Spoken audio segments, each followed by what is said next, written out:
The impacts of climate change are not being caused by us who live in the Arctic, but from the outside. To protect the Arctic is to protect the rest of the world. That's Lisa Koperqualuk, Vice President of the Inuit Circumpolar Council, and our guest on this episode of Explore, a Canadian Geographic podcast. Welcome to Explore. I'm your host, David McGuffin. Before we get to our guest, I want to make a big announcement. The RCGS Polar Plunge fundraiser is officially kicking off. We're really excited that some of Canada's most notable leaders and adventurers have agreed, God love them, to join together for our first ever RCGS Polar Plunge. Our goal is to raise $10,000.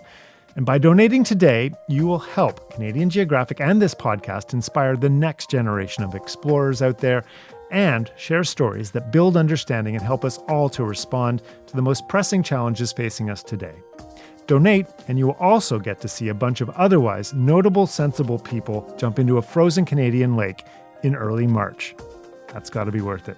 The Polar Plungers include me, along with our new RCGS Honorary President, Perry Bellegarde, Honorary RCGS Fellow, Catherine McKenna, Canadian Geographic's new Editor-in-Chief, Alex Pope, RCGS Influencer, Andrew Lovesey, and more. The whole thing will be videotaped, screams and all, but we need your donations to make the plunge happen. We need to hit fundraising goals to get our notable guests to go into that freezing cold water. You can donate at rcgs.org/polar plunge. That's the RCGS website. And if you sign up to become a monthly donor, we'll even send you a Canadian Geographic toque, which I can tell you is both cozy and good looking.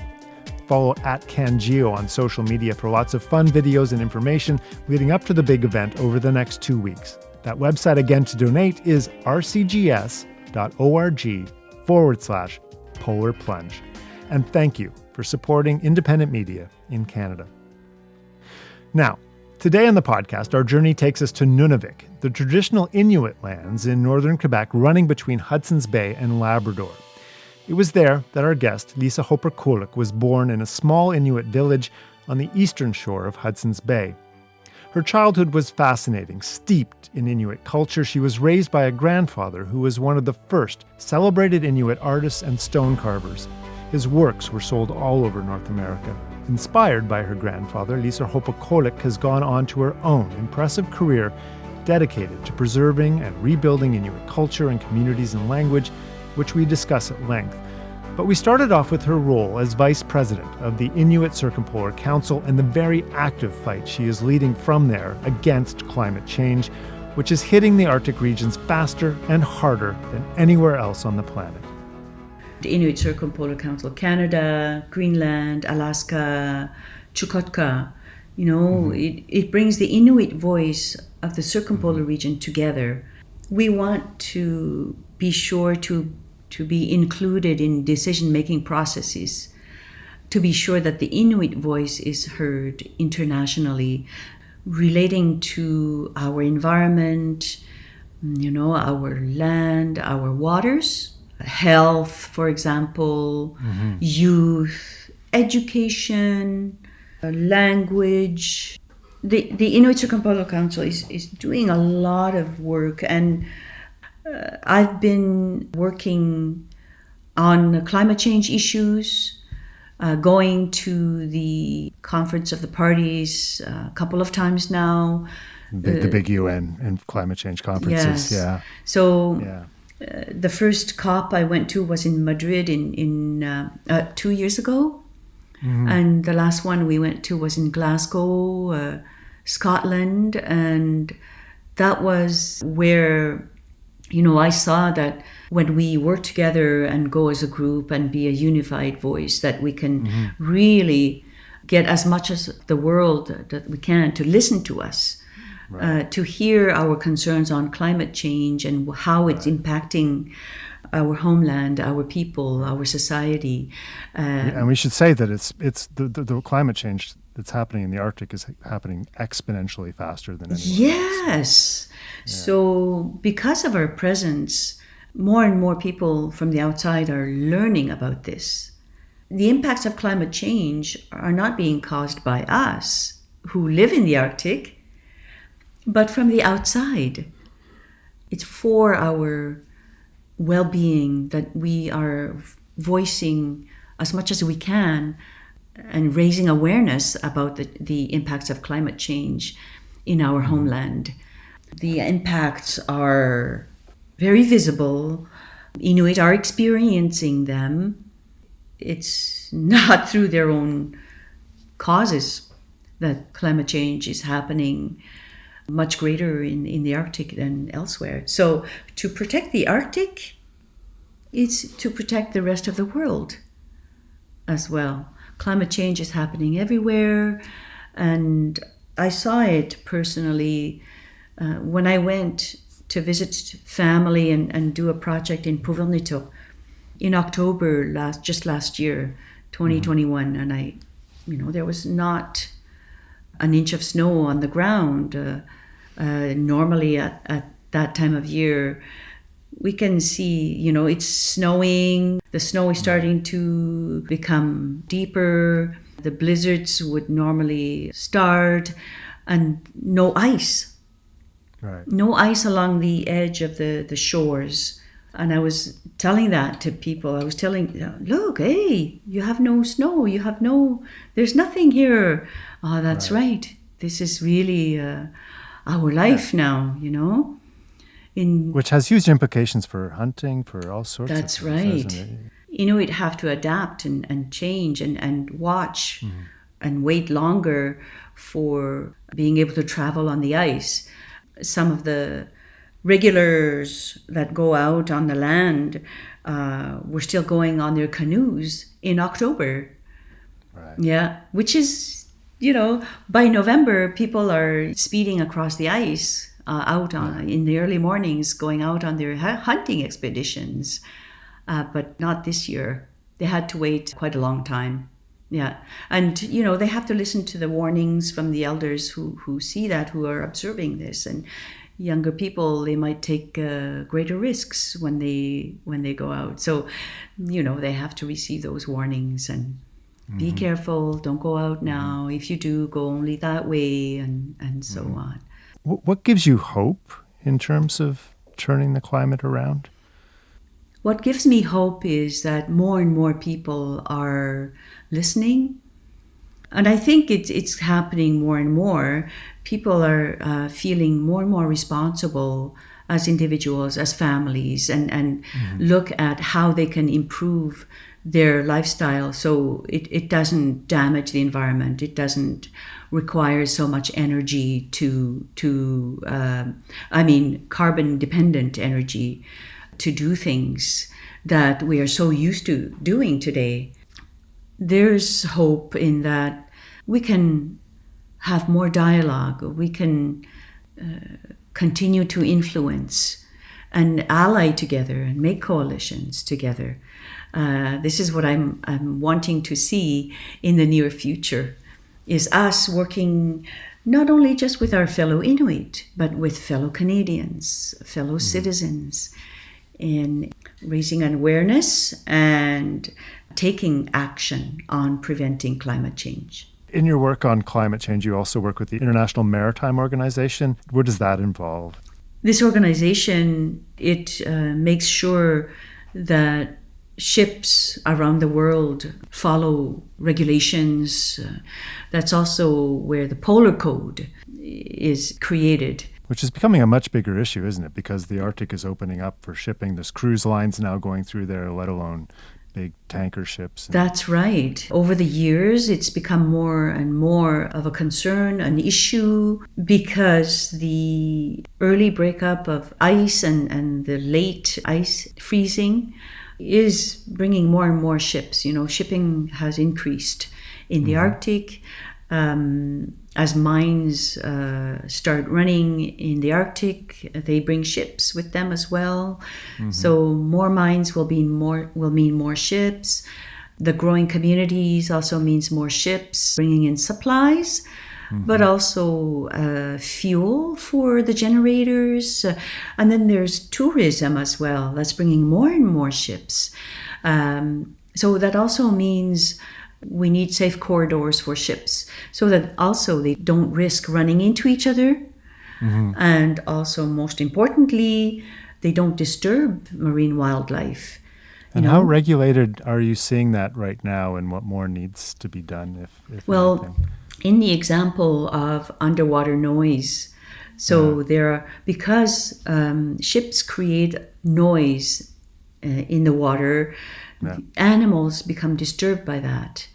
And the presence of ships too become dangerous to animals. And then there's the risk of the spills of fuels. I mean, those things have already happened in the Arctic. There is right now at the IMO work that is going on to review the guidelines for reducing underwater radiated noise. There's newer technology that can be taken advantage of. There's also, slowing down in particular certain areas that can be done. And the guidelines are just that. They are guidelines. And there had been difficulty in implementing them, or for ship owners to actually, act on them, because they're not forced to. It's not a law. But there seem to have been some difficulty really applying those guidelines, which are from 2014. So now they're being reviewed because of those difficulties. And because we've become consultative status members of the International Maritime Organization, we're able to bring our voice to these discussions and add this Inuit voice and concerns and our knowledge of our area to be taken into account during these review of guidelines. What would help? I mean, would more of a Canadian Coast Guard presence up there help? I mean, what do you see as part of the solution to this? Part of the solution is ship owners that have ships going through the Arctic waters to really be acutely aware of the importance of the waters for us. Yeah. Yes, of that connection to our culture.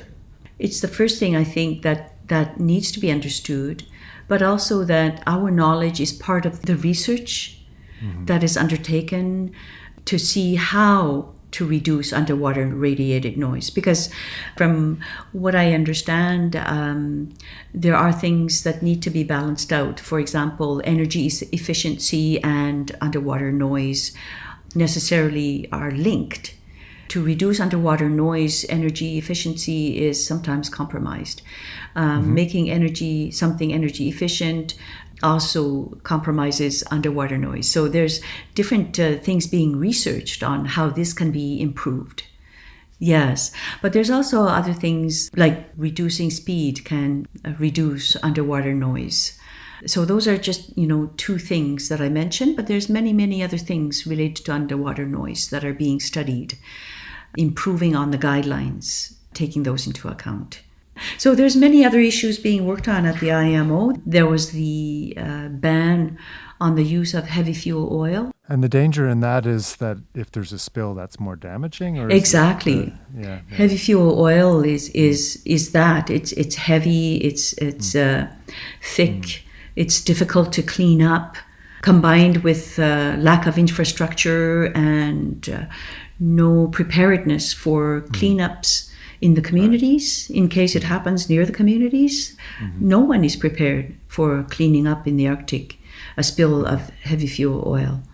And this type of spill has already occurred in the Alaska area and created a lot of damage. So it wouldn't be good at all if it should ever happen. At the Royal Canadian Geographical Society, we're kicking off a series of events tied to the UN Decade of Indigenous Language. And you're fluent in Inuktitut, your language of your Inuit culture. And I'm just wondering if you can explain to me the importance of being grounded in that language and its connection for you to your culture and to your land. Yes, I'll be happy to. I grew up with my grandparents. I was raised by them. So we fully spoke Inuktitut at home only. And so our daily life was permeated in everything Inuit. Even though we were living in a wooden home and also going shopping for different foods than what my grandparents were used to when they were little, because they grew up in tents and in igloos and lived the semi-nomadic life in their time. And when I was growing up, everything was in Inuktitut at home. And then the outside world was in English. So we went to school, and primary school was all about learning English and the stories that came from this English part of our lives. But at home, everything was in Inuktitut. Outside activities, eating, sewing little duffel socks when I was little, mittens, watching my grandmother cooking or sewing, and everything was in Inuktitut. And Inuktitut means in the Inuit way. So it can also mean your language, or it can also mean doing things the Inuit way, in Inuktitut. You're quite lucky in that you're raised by grandparents who the language for them was part of their semi-nomadic life, like the traditional lifestyle. So you're raised in a language that's still very steeped in the land that was around them as it was and how they lived on it. That's right. Yes. It's more of a challenge now, I would suspect. It really is, because even hunting skills have changed. Like, for example, Inuit used to go imitating a seal while out on the ice using a blind so that the seal wouldn't see you, and going as close as possible you could. And that's a very specific term, aungner, in Inuktitut. So that's a term that's fallen out of usage, even though now a little bit more and more Inuit are hearing about it, because that's, they're curious about how Inuit used to hunt and so on. But the terms around seal hunting, around the breathing seal hole, has all specific terms in it that are being used less and less. Due to this change in lifestyle, these are things that change in our language. And then there are new terms that we need to create as well. The term for a computer didn't exist, but now it does. And for us, it is haritaoyak. Haritak means brain. And when you add the adjective daoyak, that means resembling. So then it means a computer resembles a brain in the way it functions. Yeah. So there are many, many terms, many things that we haven't created terms for yet. So it's the work of translators, Inuktitut translators, to do that kind of thing. So what we'd find in Nunavik often were terminology workshops that were organized by Avatak Cultural Institute. And I participated in these a couple of times, because my earlier career was in translating documents for people into Inuktitut. Yes. And when I was younger, as I went on to continue my studies in Montreal, I also would translate for patients arriving in Montreal. And they often were older patients. And without the translation, the communication between doctor and patient, one would not get very far in treating the patient, and the patient wouldn't be able to communicate their illness. So I often did that during the summer times as a summer job, and I enjoyed that very much. So the connection with my language is very important for me still. How would you describe the state of Inuktitut today? I mean, it sounds like when you were growing up, probably you and most of your friends were speaking it at home. I'm just wondering where that stands today. Yes, it has changed over the decades. I've often visited the communities and participated in public consultations regarding projects happening in Nunavik. And, there was one occasion where I realized that in certain areas, Inuit even regard Inuktitut as less important than being able to speak English, because for their children, they want to be able to have them obtain jobs. We do have to be able to speak English or French if we want good jobs, even in our communities. We want to encourage our youth to be able to develop their careers and so on. And I realized that was super important to some people, but to the detriment of Inuktitut. So I think that is somehow what has occurred.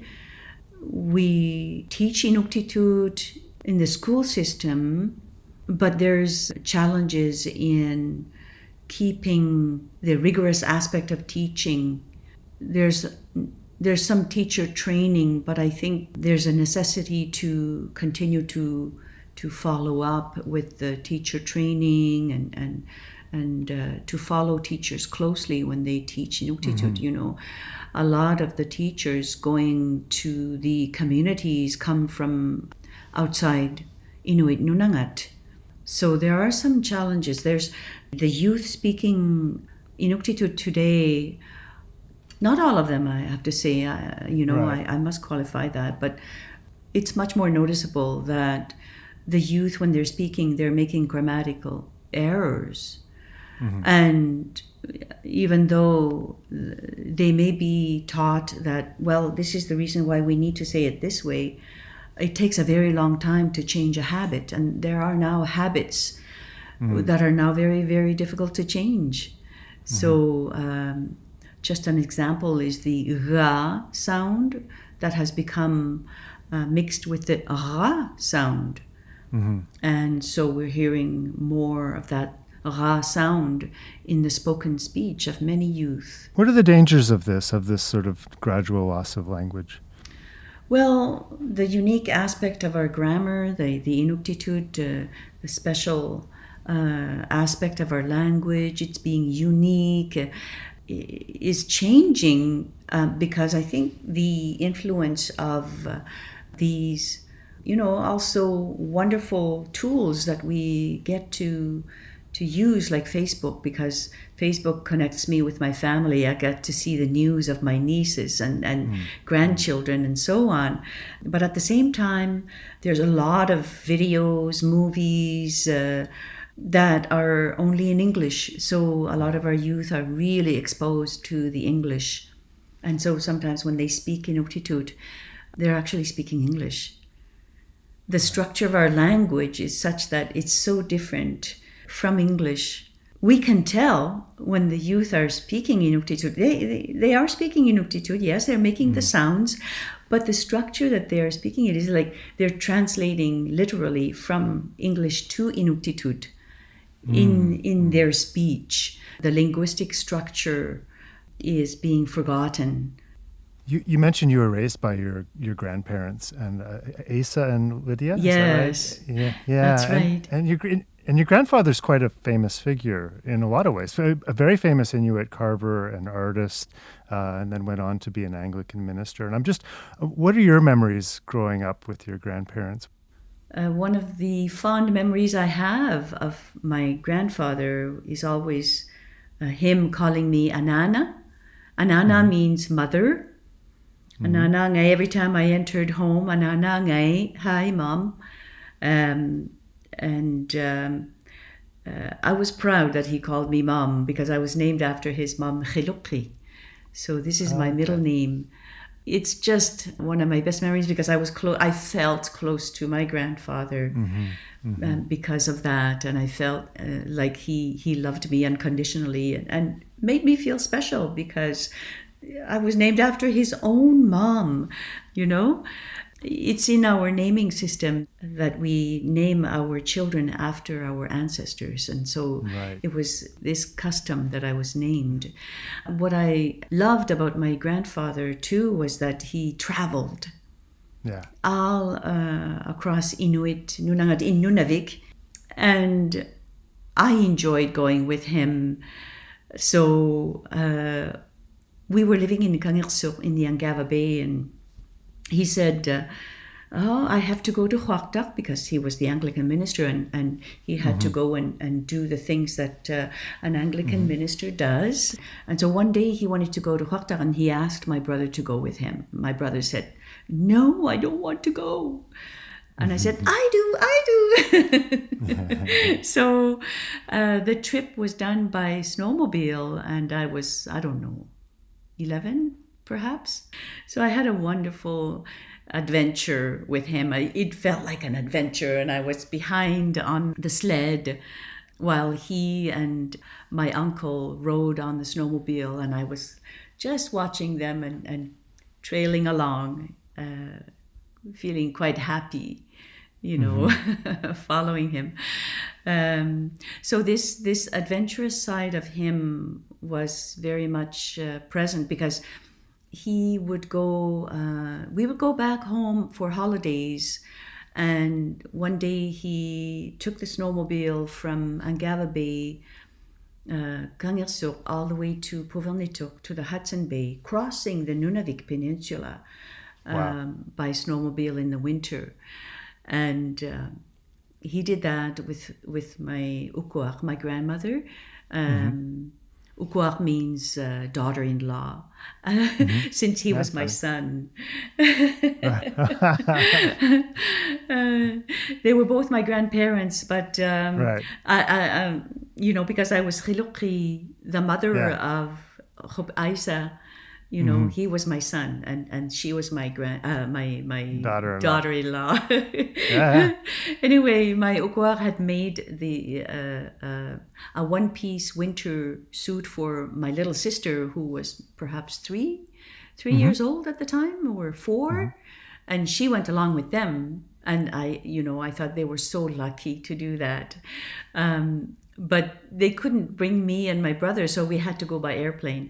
But when I think about it, that is amazing to do this type of trip across the Nunavik Peninsula to go on holiday and visit family.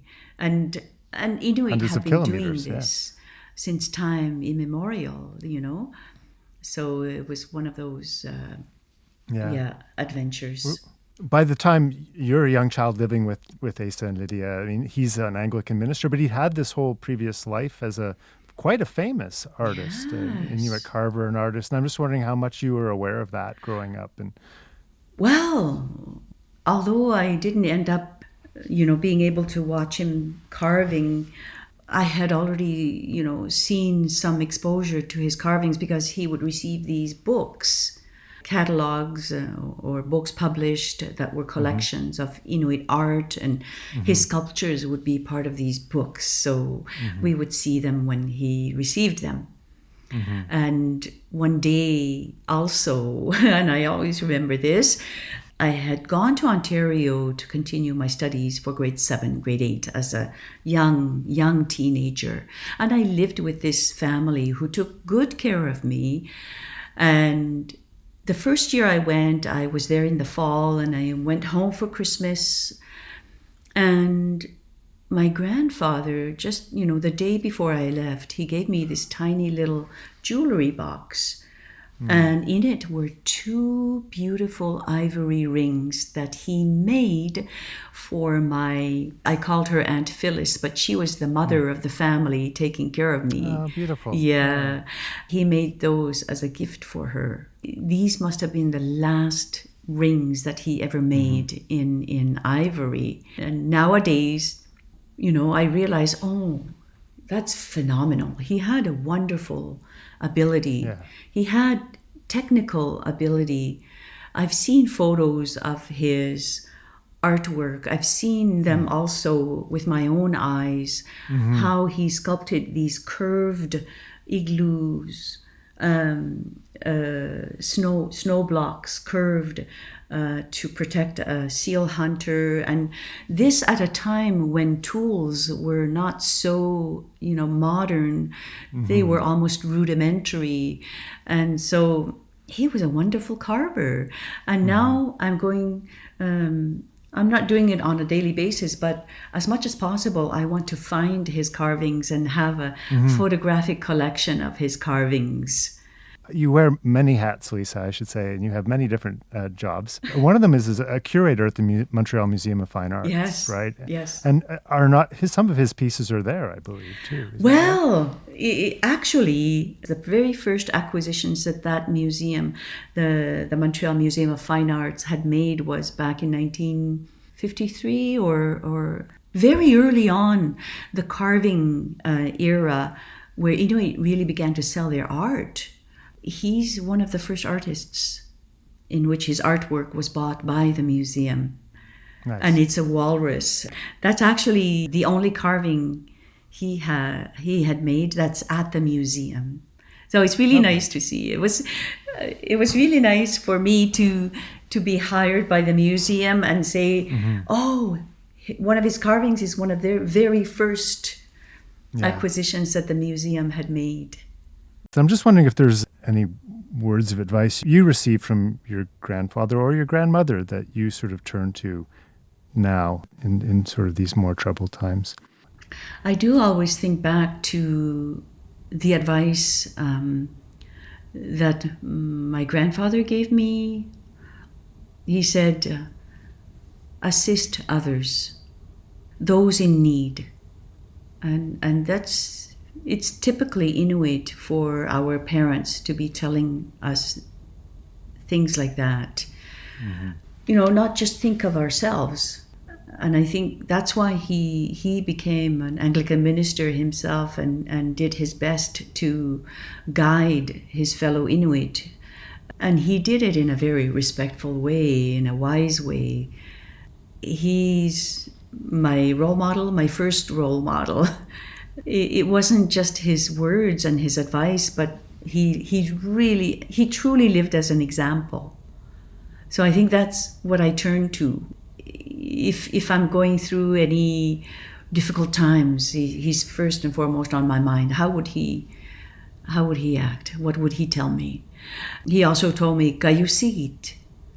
Kayu sigit. Well, he could see that I was making an effort. I really wanted to move forward and do exciting things and have an adventure here and there. And he would always say, "Kayu sigit." Continue. Yeah. Yes. Continue your efforts. Yes. Keep moving forward. Yeah, there's a lot to be said for that. And assist others too. I think a lot of us get very overwhelmed by the sort of the state of the world, but I think even if you can help 3 or 4 people around you, even those little steps make a huge difference. And will help you probably as well. That's right. When we have it in our intention to assist others, it makes us feel good and also have a sense of helpfulness, accomplishment. That brings peace also. Yeah. My last question is one I asked every guest I have on the podcast. Is there a favorite place you have in Nunavik or in Canada that maybe it's a place you go to in your mind when you need to find a happy place, or a place you just love to visit, makes you feel calm? Can you describe that place? When I think of my favorite place, last summer I had the opportunity. Somehow my brother, he could see that I really wanted to go out on the land, and he said, "I'll take you for a canoe ride and we'll go to Sungaoyangnak." He brought us by canoe with my sister and my other brother, who I grew up with my grandparents. And Sungaoyangnak, I had completely forgotten about Sungaoyangnak. That's an island south of Puvelnito. So this is on Hudson's Bay? Yeah, my brother, who was adopted as well, he was like 9 months, 10 months older than me. So he said, "Do you remember? We went there. We used to go there, family camping." Nice. And I had completely forgotten about this over the years. I got too busy. I've been traveling to different parts of the world. I'm working. I put so much stress on myself in trying to achieve things, going to school and blah, blah, blah, and having a family too. And finally we went to Sungaoyangnak, spent several hours and took out our fishing rods, and I'm like, Oh, yes. This was our family camp. I've returned to my home, and it was... Koperqualuk has been windy all summer. It was rainy, windy all the time. The temperature was not good at all, but in those few hours, sunny, bright. I took photos. I took a selfie. And while I took a selfie and looked at it afterwards, I saw that there was a mosquito coming after me. And I thought, oh my God, I'm home now. I want to come here every year now from now on. And so, because it connects me with my family, my homeland, my childhood, the fun times, and I get to spend a bit of time here with my sister and my brother, where we actually grew up together. And so right now, this is really my favorite place. And I'm hoping to go back there next summer and spend time actually sleeping overnight with a tent, and at the right time for fishing, because when we went there it was I can't remember now, August, September, and the fish weren't biting anymore. We could see them. We saw hundreds of the char along the shore, but they weren't biting, they weren't hungry. But it's one of my favorite places. It's to be out on the land, on the tundra, walking, berry picking with friends. It reminds me of those times we went with my aunts and having tea with a fire. So the taste of the tea is smoked, and it's just one of, fun times. Yeah. So that's where I'm going to go back next summer. Beautiful. Well, thank you. What a beautiful memory, and thank you for sharing that special place with us. You're welcome. So Lisa Koperqualuk, thank you so much for coming on the Explore podcast. It's been a real pleasure. Thank you, David. It's been a pleasure. That's it for this episode of Explore. Thank you so much for listening. And a quick reminder to donate to the RCGS Polar Plunge to support Canadian Geographic and this podcast. And as a bonus, you can make a bunch of otherwise sensible, notable Canadians jump into a frozen Canadian lake. To donate, go to rcgs.org/Polar Plunge. Until next time, when we'll explore again, I'm David McGuffin. I think right now we're enjoying very much looking back at the Earth, and it's just a fantastic experience, and I just can't wait to get back and start telling people. We left Simpson about June 10th with the Fur Brigade, consisting of a number of yacht boats, each manned by 10 voyageurs. For us Inuit, it means that Inuit oral history is very strong. And we flew low over every inch of the country that could be. We were hoping that he would fire at us. I guess 160 dives or so. There are shrimp, fish swimming around outside. It's just fabulous here. Well, I'm a first for Canada.